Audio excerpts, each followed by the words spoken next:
Insane, absolutely insane.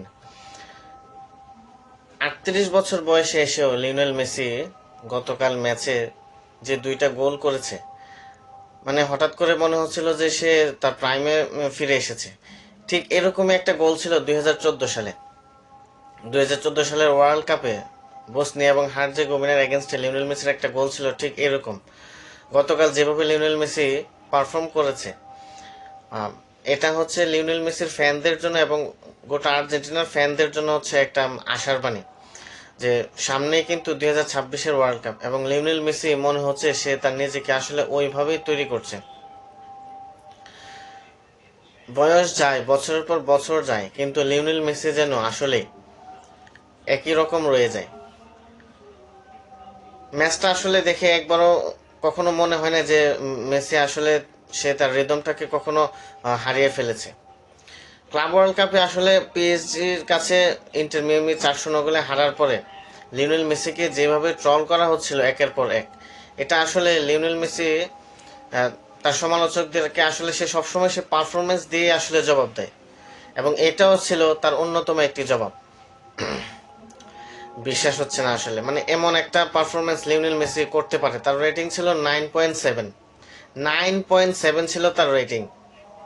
ভাবা যায় এই বয়সে এসেও সে তার পারফরমেন্স একেবারে টপ ক্লাস বলা যায় তার পারফরমেন্স। এবং এটা আসলে গোটা আর্জেন্টিনার জন্য একটা বোনাস আসলে। লিওনেল মেসি এখন যে শেপে আছে, একটা প্রপার অ্যাটাকিং মিডফিল্ড নাম্বার 10 আসলে বলা যায় লিওনেল মেসিকে এখন। এবং আমি যদি ভুল না হয় তাহলে 1994 ওয়ার্ল্ড কাপে ডিয়েগো ম্যারাডোনা যেই ভূমিকাটা পালন করেছিল আর্জেন্টিনার জন্য, লিওনেল মেসি আসলে মনে হচ্ছে যে সেই ভূমিকাটা পালন করতে পারবে 2026-এর ওয়ার্ল্ড কাপে। এবং লিওনেল স্ক্যালোনি যেভাবে গোটা আর্জেন্টিনার টিমটাকে সাজিয়েছে, লিওনেল উইথ লিওনেল মেসি এবং without Lionel Messi, they have performed top notch. So Lionel Messi যদি থাকে এই আর্জেন্টিনার টিমে, তাহলে তাদের রিদম এবং তাদের কনফিডেন্স, তাদের খেলার ধরন আরো অবশ্যই অবশ্যই চাঙ্গা হবে।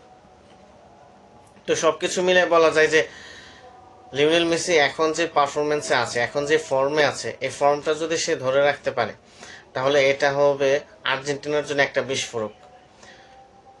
তো লিওনেল মেসি, আমরা আসলে খুবই ভাগ্যবান বলা যায় যে আমরা লিওনেল মেসিকে ছোটবেলা থেকে দেখে বড় হয়েছি, লিওনেল মেসির খেলা দেখে মুগ্ধ হয়েছি, রাতের পর রাত জেগেছি আমরা। তো এখনো সে তার পারফর্ম করছে।